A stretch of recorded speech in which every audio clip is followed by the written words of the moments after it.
Hi guys, welcome back to the channel. Today's video I'm going to be talking about the G&G cm16 Wild Hog. This is a 7-inch version. There is variants of that, so this is a 7-inch that we're going to be looking at today. I wanted to do a review on it because I was quite surprised on how good a build, a quality, and what you actually get with this gun for the price that you pay. So if you're looking at getting into airsoft, or you're already playing airsoft and you want something a bit better than what you've got already, this is probably a go-to choice for me. I'm going to tell you a little bit about it. I'm going to go through some of the features, what you get, and why it's such a decent gun. So we'll get right into it. Just to look at the gun aesthetically, you know, it's pleasing to the eye. It's got this nice grip. You put your fingers in there, it just feels nice to hold. You've got this magazine as well that comes with them, and this has got your grips as well, so you can use that as like a handle. So if you got it in your rifle, you can use that as a grip as well. So straight away off the bat, it just looks really nice. It's got an Ambid Extras mag release, so you can release it the normal side, and you can also use it this side as well. It's also got an Ambid Extra charging handle, so put it this side or that side, or you can use both fingers, and that's going to flip that to reveal your hop unit, where you can adjust your hop. So straight away, it's you know, it's a really good gun. I can't praise it enough, to be honest. It's got a customized metal key mod rail, which is this one. It's not plastic like a lot of the other rifles that you see. It's actually a metal one. Got a metal selector. This is metal, and when you use the selector, it's got a definite click in place, so you know where you are.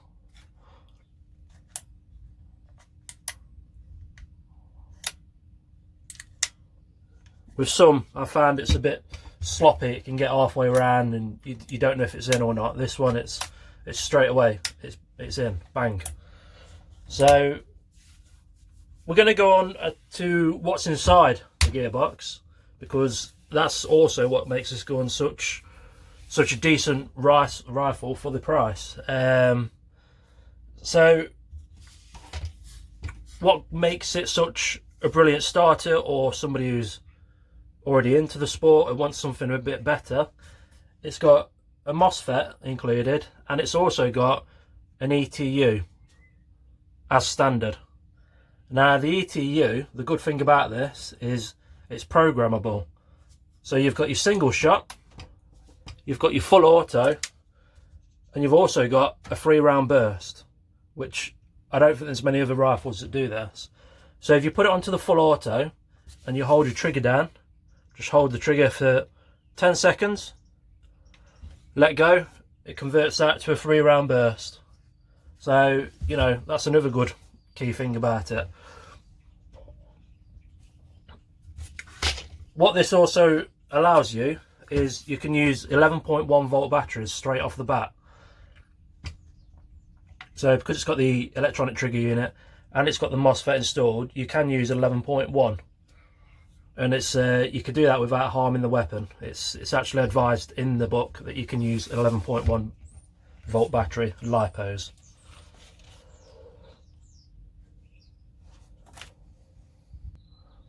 So not only are you getting a fantastic looking rifle, you're getting the cutting edge technology inside as well.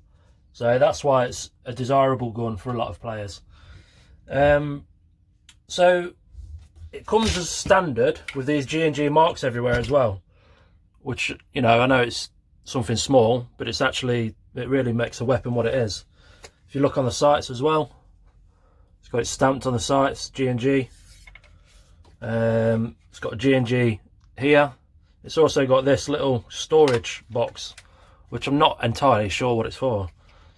Looks like it's for a battery or something, but you know, whatever you want to use it for, it's there. Click it in, bang. So out of the box, this rifle comes with the FPS of 325 to 345, so it's in legal limits for any UK site that you want to go on. The weight is 2.3 kilogram, so it's not overly heavy. It's quite manageable. The magazine that comes with it is a 300 round high cap mag.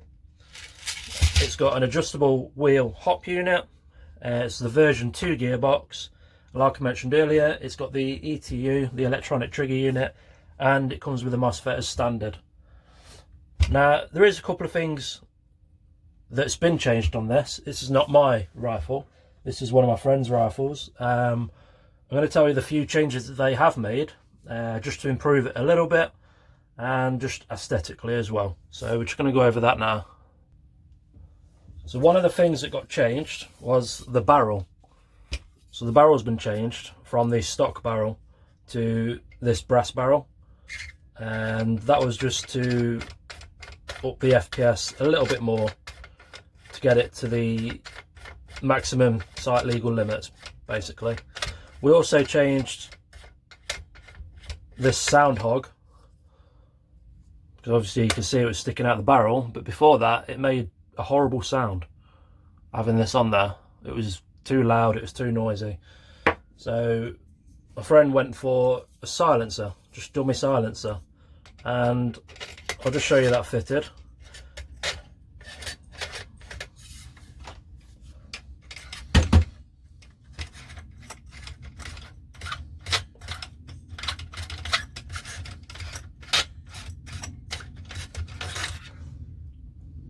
He says.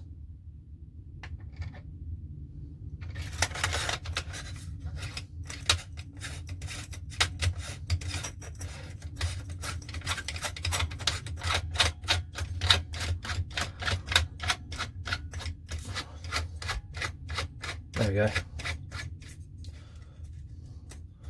So the reason they went for this silencer, I don't know if you can see, but look how snug and tight it is around this metal handguard. It just fits absolutely perfect, and it makes the weapon look stunning. It looks like a monolithic suppressor. So that's one thing we changed. The other thing was the hop unit. We put a prowin hop unit in here. Not because the G&G one was bad, because we wanted to change it because we can. And why not? You know, if we want to get a bit more out of it, this you can dial this that tiny little bit more precise than you can with a G&G hop unit, which is why we put the prowin hop unit in there. So I'm just going to take out the barrel and hop unit, and we're just going to have a quick look to see what we've got inside the hop unit. Okay, to take your hop unit and barrel out, we're just going to pop this pin out here. And we're just going to slide it forward like that, and we're just going to set that to one side. We're not doing nothing with that. Then just slide your hop unit and your barrel out like so. So that can go to one side, and here's our hop unit. So we're just going to disassemble that.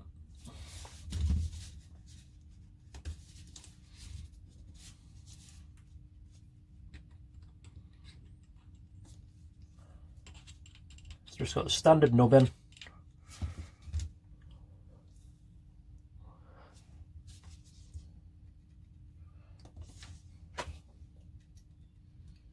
and it's got the standard bucking. It's quite a nice bucking actually. It's rubbery, feels good.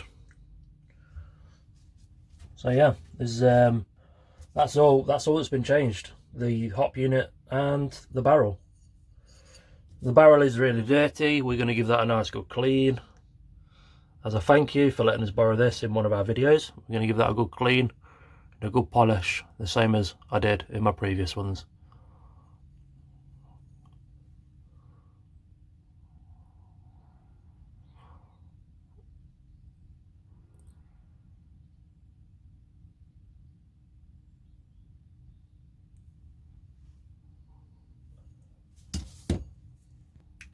So I'm just set up at the bench ready for a clean.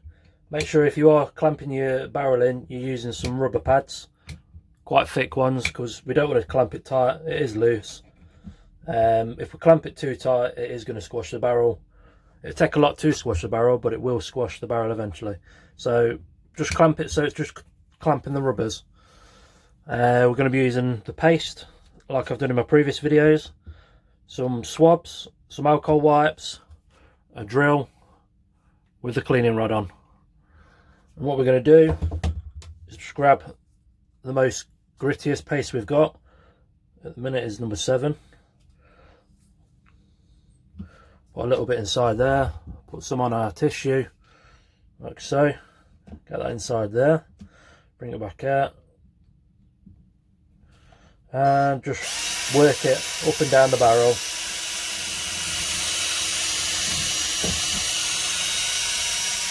Nice and steady. Just take your time doing this. It's going to take you some time to do it, but the results are worth it. It will gain you a couple of FPS, not a lot, but it will gain you a couple of FPS, and it takes any defects out of the barrel that are inside the barrel, which is what we're doing with this process. So I've only been in and out a few times. It's not all dirt, some of it is from the brass barrel, before anyone says anything, but yeah, you can see it's black. So it is taking a lot of dirt out there as well at the same time. So I'm going to repeat this process again with the number 7, and then I'm going to work my way down all of the pastes until I get to 0, and then we're going to do the outside of the barrel as well. I'm just going to do that, and I'll pause the video until I've done it. I will just say, after every time we've gone through with one of the pastes, make sure we take all the excess out of the barrel of that paste before we move on to the next one. You can use an alcohol wipe in between as well. Just give that a nice good clean run through and then work on your next one.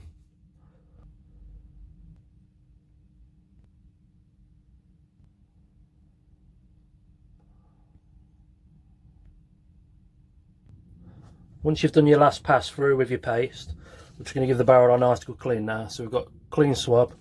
I'm just going to run that through. This is going to get the last of the excess paste out that was left in the barrel.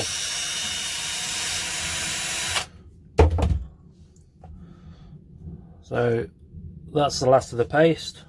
Then we're going to get an alcohol wipe.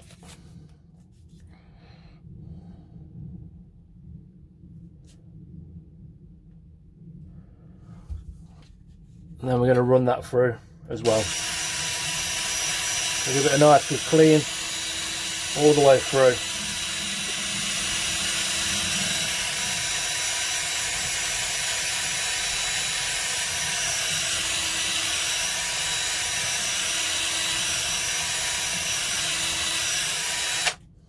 Once you've gone through with the alcohol wipe, you want to get something like a bit of glasses cloth or something like that. Something that's not going to give off a lot of fibres or anything like that.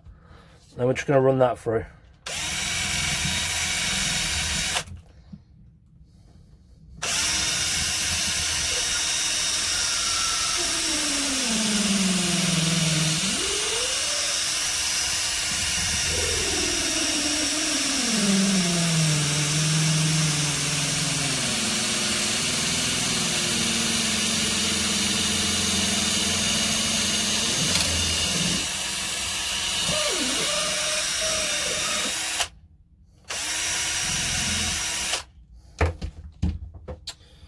And once you've done that,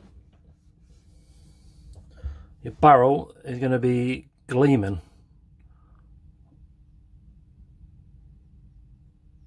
Inside.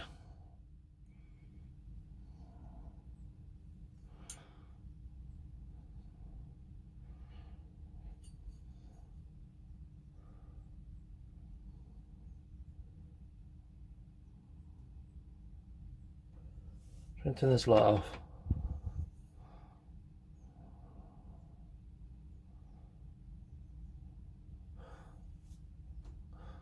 Okay, now we're going to concentrate on the outside of the barrel.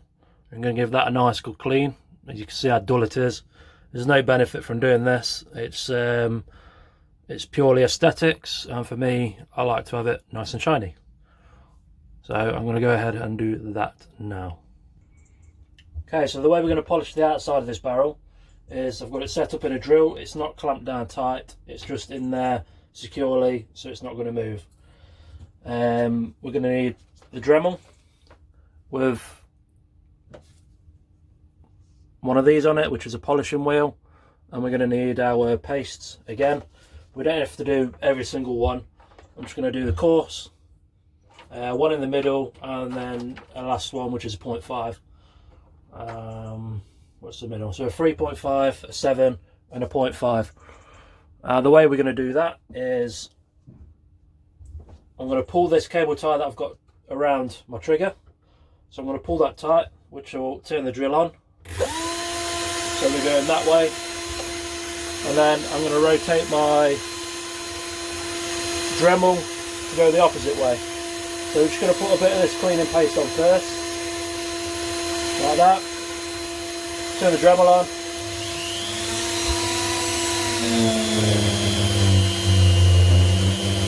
Start working away up and down the barrel.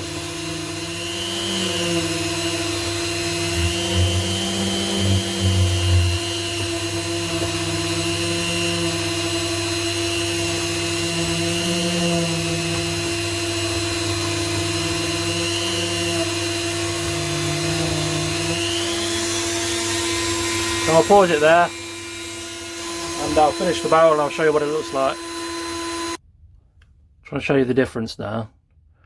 This top section here hasn't been done, and as you can see underneath has been done.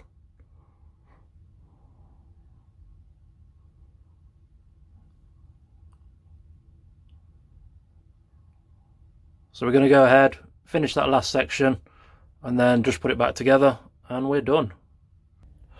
Okay, so now we've got a nice clean barrel. We've cleaned our bucking. I didn't say to clean it, but you clean it while it's out. You might as well, it's not going to hurt. So now we're just going to assemble it all, put it all back together. Put your bucking on there, make sure it's in the correct place. Insert the barrel and bucking into the hop unit.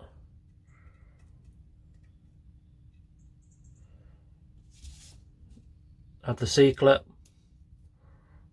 make sure that sits right and it's sitting right inside.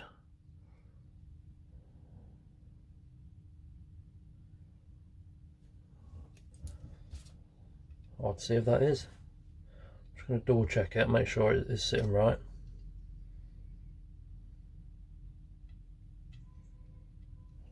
Yeah. Put that and put that in there like that. Put your C-clip on again, like so. Put your brass nut, your brass washer on, like that. And then we're going to go and put the nub in. So this is our nub. It's a standard nub, like I said. That's just going to fit inside there.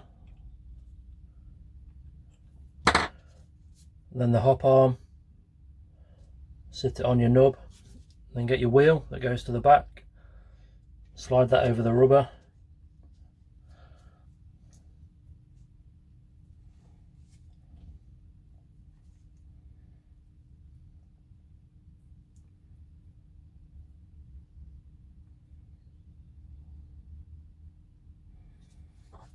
then we're just going to get that hop arm to sit inside the wheel where it needs to.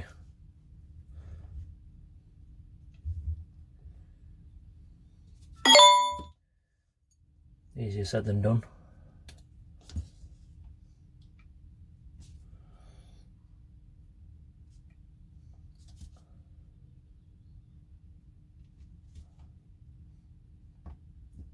There we go. That's sitting inside there. Put your pin through to hold the arm in place. Like that. Just make sure your nub is sitting where it should be sitting. Have a look down your barrel. That seems to be sitting all good.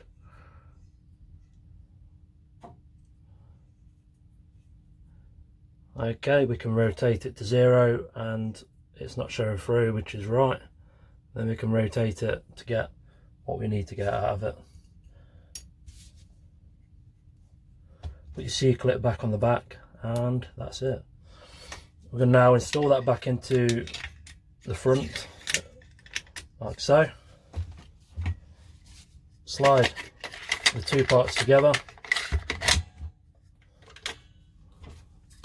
click it in, click that pin in, and we're done.